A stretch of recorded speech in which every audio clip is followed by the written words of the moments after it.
Good morning students. आज हम जिस टॉपिक पर बात करने वाले हैं वो है प्रविवरण में मिथ्या कथन या मिस रिप्रेजेंटेशन इन प्रॉस्पेक्टस। कल हमने ये देखा कि प्रविवरण एक ऐसा दस्तावेज है जो अंशधारियों को अंशों का क्रय करने के लिए आमंत्रित करता है। तो क्योंकि ये दस्तावेज अंशधारियों को अंश क्रय करने के लिए आमंत्रित करता है, इसमें कंपनी के संदर्भ में कुछ जानकारी होती है जिसके आधार पर अंशधारी ये निर्णय लेंगे कि उन्हें इस कंपनी के अंश क्रय करने हैं या नहीं। और इसलिए प्रविवरण में जो जानकारी दी है उस जानकारी का सत्य होना बहुत आवश्यक है, क्योंकि इस जानकारी के आधार पर अंशधारी निर्णय लेते हैं या विनियोगकर्ता निर्णय लेते हैं कि वे कंपनी के अंशों को, प्रतिभूतियों को खरीदना चाहते हैं या नहीं। तो सबसे पहले मिथ्या का क्या मतलब होता है, मिथ्या के कैटेगरी में क्या क्या आता है। तो मिथ्या का मतलब होता है झूठ, सीधे सीधे झूठ बोलना, गलत बात बोलना, वो होता है मिथ्या। लेकिन इसके अलावा जानबूझकर महत्वपूर्ण जानकारी को छुपाना या महत्वपूर्ण जानकारी को इस तरह से प्रस्तुत करना कि पढ़ने वाला गुमराह हो जाए। तो भ्रामक विवरण, सबसे पहले तो गलत विवरण यानी कि जो झूठ है, जो मिथ्या है। दूसरा है भ्रामक विवरण, या इस तरह से विवरण को देना कि पढ़ने वाला भ्रमित हो जाए, कंफ्यूज हो जाए, उसे वो भी मिथ्या में ही इंक्लूडेड है। या कोई महत्वपूर्ण जानकारी छुपाना, जानबूझकर किसी महत्वपूर्ण जानकारी को छुपाना, ये भी मिथ्या कथन ही कहलाएगा। तो ये वो सारी चीज़ें हैं, भ्रामक विवरण प्रस्तुत करना, गलत विवरण प्रस्तुत करना, किसी महत्वपूर्ण तथ्य को, महत्वपूर्ण जानकारी को जानबूझकर छुपाए रखना कपट के उद्देश्य से, ये सब मिथ्या में इंक्लूडेड है। अब इसके परिणाम क्या है कि अगर कोई अंशधारी इस कपटपूर्ण विवरण को पढ़ करके उसके आधार पर, ये दो चीज़ें इम्पॉर्टेंट है कि उस विवरण के आधार पर यदि वो अंश अथवा ऋण पत्रों को क्रय करता है, तो ऐसी अवस्था में उस व्यक्ति के पास क्या उपचार है। तो उसे दो तरह के उपचार प्राप्त है, एक तो कंपनी के विरुद्ध उपचार और दूसरा है संचालकों के विरुद्ध उपचार। कंपनी के दायित्व अथवा कंपनी के विरुद्ध अधिकार व संचालकों व प्रवर्तकों व अन्य दोषी व्यक्तियों के विरुद्ध अधिकार। तो कंपनी के विरुद्ध उसे क्या अधिकार प्राप्त है? सबसे पहला है कि वो अनुबंध का परित्याग कर सकता है। उसने जो कंपनी के साथ अनुबंध किया है शेयर्स खरीदने का या कंपनी के प्रतिभूतियों को खरीदने का, उस अनुबंध को वो त्याग सकता है, वो उस अनुबंध से बाहर निकल सकता है। वो कंपनी को उसकी प्रतिभूतियां लौटा देगा और कंपनी भी उसे उसका धन ब्याज सहित लौटाएगी। लेकिन इसके लिए ये ज़रूरी है कि अंश क्रय करने का उसका जो निर्णय था वो उस मिथ्या पर आधारित था और कुछ और शर्तें भी पूरी होना आवश्यक है। यदि अनुबंध तोड़ना है तो कुछ और शर्तें पूरी होना आवश्यक है। वो क्या है? असत्य कथन तथ्य का होना चाहिए, न कि किसी राय का या विचार का। कोई महत्वपूर्ण तथ्य होना चाहिए जिसके बारे में असत्य कहा गया है या जिसको भ्रामक तरीके से प्रस्तुत किया गया है। तो यदि वो तथ्य महत्वपूर्ण है, वो तथ्य इतना महत्वपूर्ण है कि उसके आधार पर अंशधारी क्रय करना या न करना ये निर्णय लेता है। तो असत्य कथन तथ्य का होना चाहिए, न कि किसी राय का या विचार का। अंशधारी असत्य कथन के आधार पर क्रय करता है और अनुबंध के परित्याग की कार्यवाही यथोचित समय के भीतर तथा कंपनी के समापन के पूर्व आरंभ होनी चाहिए। और एक इम्पॉर्टेंट बात ये भी है कि ये अधिकार केवल मूल क्रेता को प्राप्त है, यानी कि जो व्यक्ति पहली बार कंपनी से अंश खरीद रहा है केवल उसी व्यक्ति को ये अधिकार प्राप्त है। अब ऐसी कुछ दशाएं हैं जिसमें अधिकार समाप्त हो जाता है। कौन सा अधिकार? अनुबंध को त्यागने का अधिकार समाप्त हो जाता है। वो कौन सी दशा है? यदि अंशधारी या ऋण पत्रधारी ने असत्य कथन का ज्ञान होने के बाद भी उचित समय में कार्यवाही न की गई हो। तो यहाँ पर उचित समय में कार्यवाही होना ज़रूरी है। यदि ये उचित समय बीत गया है तो वे ये अधिकार खो देंगे। यदि असत्य कथन का ज्ञान होने के बाद भी उन्होंने अपने शब्दों से या आचरण से अंश एवं ऋण पत्र खरीदने के अनुबंध की पुष्टि की है। अब ये इम्पोर्टेंट है कि जब उन्हें पता है कि असत्य कथन है, फिर भी उन्होंने अंश खरीदे हुए हैं, तो यहाँ तक ये ठीक है कि असत्य कथन है, उन्होंने अंश खरीदे उस असत्य कथन के आधार पर और अब वो इस अनुबंध को तोड़ना चाहते हैं। लेकिन इस बीच यदि उन्होंने अपने आचरण से या उन्होंने अपने शब्दों से इस बात की पुष्टि कर दी कि उन्होंने अंश एवं ऋण पत्र खरीदे हुए हैं और उन्हें कोई प्रॉब्लम नहीं है, जैसे कि यदि वो लाभांश मांगते हैं या वो ब्याज की मांग करते हैं, तो ये अनुबंध की पुष्टि करना होता है। क्योंकि जब वो लाभांश मांगते हैं तब वो ये मान के चलते हैं कि वो कंपनी के अंशधारी है, वे लाभांश मांगने के अधिकारी है। परंतु अब हम जिस परिस्थिति की बात कर रहे थे वो ये थी कि उन्होंने अंश खरीदे हुए हैं, बाद में उन्हें पता चला कि वो व्यवहार असत्य कथन पर आधारित है या जिस कथन पर उन्होंने भरोसा करके खरीदारी की थी वो असत्य है और अब वो उसे वापस करना चाहते हैं। यहाँ तक ठीक था, लेकिन जब वे लाभांश मांगते हैं तो वो अपने इस बात की पुष्टि कर देते हैं कि वो इससे संतुष्ट है, वे अपने आप को कंपनी के अंशधारी मानते हैं और ऐसा करने से वे इस अधिकार को खो देते हैं। यदि अनुबंध को तोड़ने का अधिकार का प्रयोग करने से पूर्व ही कंपनी का समापन हो जाए तो यह अधिकार उपयोग में नहीं लाया जा सकता।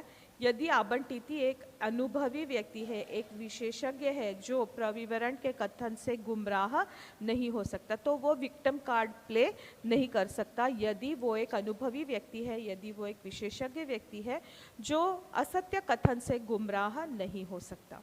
अब कपट के लिए दूसरा जो अधिकार है, एक तो हमने अनुबंध तोड़ने के अधिकार की बात की और दूसरा है कि क्षतिपूर्ति के लिए वो मांग सकते हैं। इस कपट के आधार पर उन्हें जो क्षति हुई है उसके लिए वो कंपनी से हर्जाना मांग सकते हैं।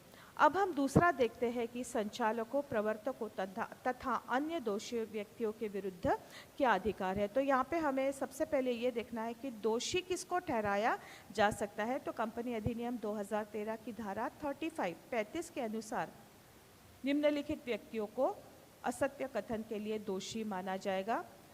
प्रत्येक वह व्यक्ति जो प्रविवरण के निर्गमन के समय कंपनी का संचालक था। प्रत्येक वह व्यक्ति जो प्रविवरण के निर्गमन के समय कंपनी का प्रवर्तक था। मतलब कि कंपनी का प्रवर्तक, कंपनी का संचालक कब? प्रविवरण के निर्गमन के समय जो संचालक है, प्रविवरण के निर्गमन के समय जो प्रवर्तक है। प्रविवरण के निर्गमन को अधिकृत करने वाले व्यक्ति तथा प्रत्येक वह व्यक्ति जिसने स्वयं को प्रविवरण में संचालक के रूप में नामांकित किया गया है।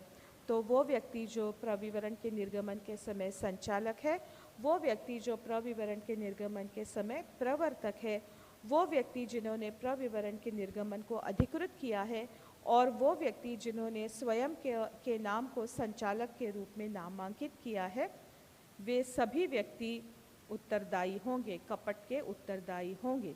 अब इनके विरुद्ध प्रवर्तकों, संचालकों और अन्य दोषी व्यक्तियों के विरुद्ध क्या उपचार है। तो इनके दायित्व दो प्रकार के हैं, आपराधिक दायित्व और दीवानी दायित्व, यानी कि क्रिमिनल लायबिलिटी और सिविल लायबिलिटी। तो आपराधिक दायित्व सेक्शन 34 के अकॉर्डिंग यदि प्रविवरण में ऐसा कोई विवरण सम्मिलित है, ऐसा कोई विवरण इंक्लूडेड है जो प्रारूप या संदर्भ में असत्य है, जिसका रेफरेंस गलत है या उसका फॉर्म ही गलत है, यानी कि वो गलत चीज़ ही लिखी गई है, जिसके अंतर्गत इसे सम्मिलित किया गया था, या जहाँ किसी विषय को सम्मिलित करना या उसका लोप भ्रामक हो सकता है। तो गर्ल्स यहाँ पर दो बातें हैं।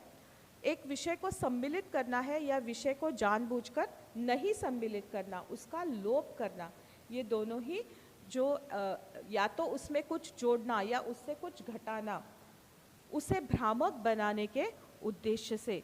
तो प्रत्येक व्यक्ति जिसको ऐसे प्रविवरण को जारी करना अधिकृत किया है, उसे वो धारा 447 के अंतर्गत उत्तरदायी होगा, उसका आपराधिक दायित्व रहेगा।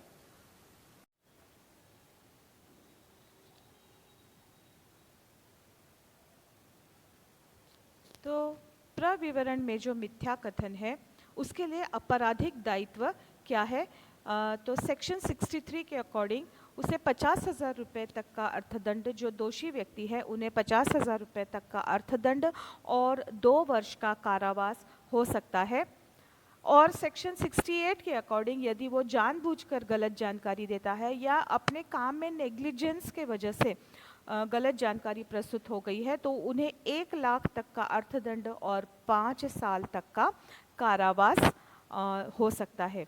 इसके अलावा जो उचित समय की हम बात कर रहे थे ऊपर कि जिन व्यक्तियों को अनुबंध को तोड़ना है तो उन्हें उचित समय के अंदर उसको करना पड़ेगा, तो ये उचित समय कंपनी अधिनियम 2013 के अंतर्गत 3 वर्ष का दिया गया है।